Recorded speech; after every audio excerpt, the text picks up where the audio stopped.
जनप्रतिनिधि, सांसद, एमएलए, ये तमाम लोग अपनी बातों को संसद में, विधानसभाओं में रखते हैं और तथ्यों के साथ रखते हैं। राहुल जी ने भी सच को कहने का प्रयास किया है और उनका तो इतना ही था कि भाई प्रधानमंत्री अडानी के साथ क्या संबंध है, उन संबंधों को बताएं। और कितनी बार उनकी विदेश यात्रा उनके साथ हुई, उनके जाने के बाद फिर फॉरेन पॉलिसी में क्या प्रभाव पड़ा, अडानी को कौन से काम मिले, तमाम चीज़ों को उन्होंने सार्वजनिक किया। तो सच तो कड़वा होता है, कटु होता है। हमें लगता है खिसियानी बिल्ली खंबा नोचे, इसी कहानी को दोहराते हुए भारतीय जनता पार्टी लोगों की आवाज़ को दबाने के लिए इस कदम को उठाया कि राहुल जी को अगर हमने डरा दिया तो फिर और कोई बोलेगा नहीं। बस इतना ही प्रयास है। न तो कांग्रेस डरने वाली है, न तो राहुल जी डरने वाले हैं। वो जो उनको करना है करे, लेकिन जो सच है वो कांग्रेस ने निर्णय लिया कि जनता के सामने लेके जाएंगे। तो राहुल जी ने कहा कि इसे हम बार बार दोहराएंगे और आगे भी दोहराते रहेंगे। यह बिना सिर पैर का मुद्दा है। भारतीय जनता पार्टी की इन बातों पर कहने का भी अधिकार नहीं है। उन्होंने तो 20 वर्षों तक जिन चीज़ों को चलाया, झारखंड के हक और अधिकार को छीनने का प्रयास किया, उनके रघुवर दास ने तो बिहार और छत्तीसगढ़ में न्योता दे के नौजवानों को बुला के यहाँ नौकरी दे दिया, सारी नौकरियां बेच डाली। झारखंड सरकार वर्तमान में झारखंडी मिजाज का है, तो उन्होंने एक प्रयास किया कि भाई जो हम परिदृश्य देख रहे हैं कि हमारी नौकरियों में दूसरे प्रदेशों के नौजवानों का दबदबा होता है, तो हम कुछ प्रयोग करें कि यहाँ के नौजवानों के अधिक भर्ती हो सके।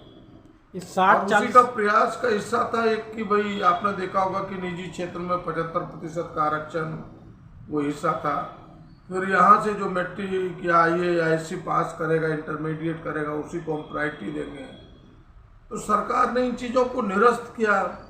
अब हम चाहते कि यहाँ के जो मूल वासी है, 1932 के खतियानी है, उसे नौकरी में प्राथमिकता दें।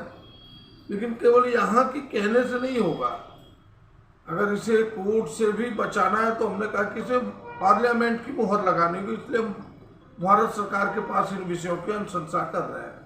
इस 60-40 का क्या मुद्दा है? तो हमें लगता है कि यह विषय हो नहीं पा रहा है, तो तत्काल भाई रोजगार बंद ना हो जाए, नियुक्तियां बंद न हो जाए, उसके लिए एक नियुक्ति नियमावली सरकार ने बनाई है, जो सामान्य नियुक्ति नियमावली है तत्काल।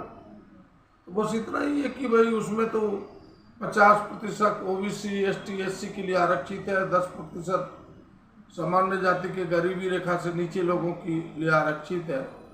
तो जो आरक्षण का लाभ हो तो स्थानीय लोगों को ही मिलेगा। शेष ओपन है, यानी सबके लिए, जिसमें झारखंड के लोग भी आ सकते हैं, दूसरे लोग भी आ सकते हैं। तो इसी को लोग 60-40 के रूप में परोस रहा, जबकि 60-40 है नहीं।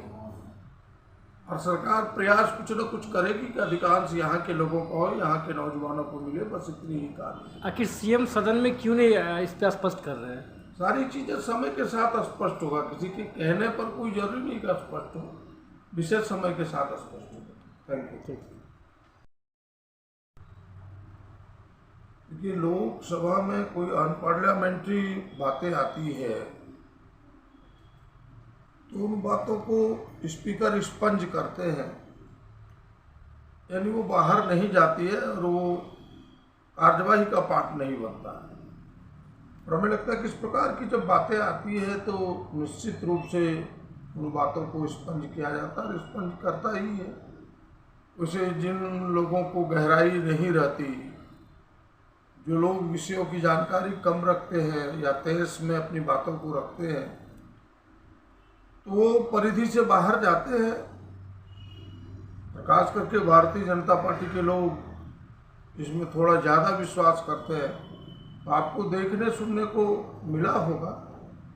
लेकिन यह प्रयास होता है वहाँ विधानसभाओं में कि स्पीकर इन चीज़ों को अवॉइड कर देते हैं, इन चीज़ों को स्पंज कर देते हैं।